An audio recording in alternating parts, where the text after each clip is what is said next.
जाति पाति पूछे ना कोई, हरि को भजे सो हरि का होई।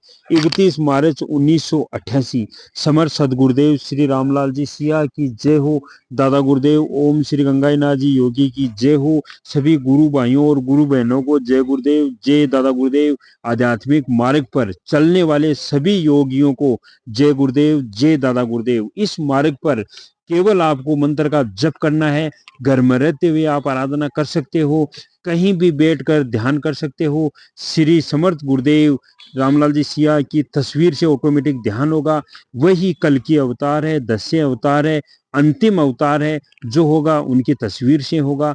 आपकी सारी समस्याओं का समाधान होगा, केवल संजीवनी मंत्र से होगा। जो राधा कृष्णा का मंत्र है, राधा तत्व है, वो आपको भौतिक जीवन में आनंद देगा, और कृष्ण तत्व है वो आपको मोक्ष देगा। आपको इसी जीवन में आनंदमय होते हुए मंत्र का जप करते हुए आपको मोक्ष मिल जाएगा और आपकी आराधना हो जाएगी। आराधना में कोई जाति पाति नहीं पूछी जाती है। आराधना कोई भी कर सकता है, कहीं भी कर सकता है। ये भगवान की मर्जी पर होता है। अगर आपके जीवन में सदगुरुदेव आपको मिल जाते हैं तो आपका नैया पार लग जाती है, आपका जीवन सफल हो जाता है। इसलिए समर्थ सदगुरुदेव श्री रामलाल जी सिया की 10वें अवतार है। अब कोई अवतार नहीं होगा। जो अवतार होना था, लास्ट और अंतिम 10वां अवतार नारायण का कल की अवतार है। कृष्ण 9वें अवतार है और श्री गुरुदेव सदगुरुदेव श्री रामलाल जी सिया कल की अवतार है। उनकी तस्वीर से ऑटोमेटिक ध्यान होता है और उनके मंत्र बताए हुए मंत्र के अनुसार मंत्र का जप करने से आपकी सारी समस्याओं का समाधान होता है।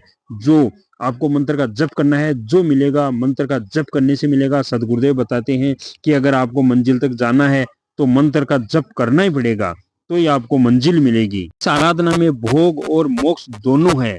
तो आज हम देखते हैं सदगुरुदेव के हाथों द्वारा लिखी हुई किताब का एक वीडियो देखते हैं। इस समय संसार के सभी धर्मों में एक वर्ग विशेष अपने आप को धर्म का ठेकेदार घोषित कर बैठा है। सभी धर्मों में ऐसी व्यवस्था बना रखी है कि उनकी आज्ञा के बिना ईश्वर से मिलना असंभव है। सभी धार्मिक ग्रंथ इस मानवीय व्यवस्था का खुला विरोध करते हैं। भगवान श्री कृष्ण ने गीता के 9वें अध्याय में स्पष्ट कहा है, अपि चेतसु दुराचारो बजते मामन नए भाग साधु रेव से मंत्रवेव संभे गवे विशितो ही सतम। यदि अतिशय दुराचारी भी अनय भाव से मेरे को बजता है, वह साधु ही मानने योग्य है, यथार्थ निश्चय वाला है।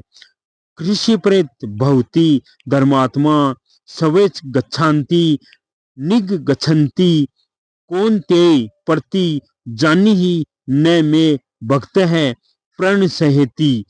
वह शीघ्र ही धर्मात्मा हो जाता है और सदा रहने वाली पर परम शांति को प्राप्त होता है।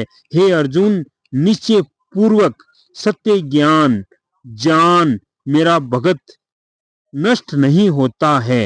माँ ही पार्थ यौपि श्रांतिते यपि सयु पाप योने स्त्रियो वेश्या स्थिता शूद्रा स्थितिपि यान्ति परा गतिम।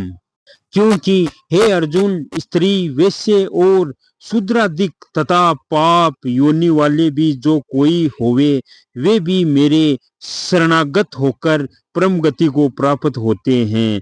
किम पुण्य ब्राह्मणा पुण्य भगता राजसरी व्यवस्था तथा अनिते मकसुकम लोकमिमम प्रापे भज सव मामम। फिर पुण्यशील ब्राह्मण जन तथा राजर्षि भगत जन का क्या कहना, जो परम गति को प्राप्त होते हैं। इसलिए सुख रहित क्षण भंगुर इस मनुष्य शरीर को प्राप्त होकर मेरा ही भजन कर, मेरा ही भजन कर। तू सारे पापों को छोड़कर मेरी शरण में आ जा, मैं सारे पापों से तुझे मुक्त कर दूंगा। चाहे तू पापी है, अधर्मी है, जो भी है, तू सब कुछ छोड़कर मेरे पास आ जा, मैं तेरे को सबसे मुक्त कर दूंगा।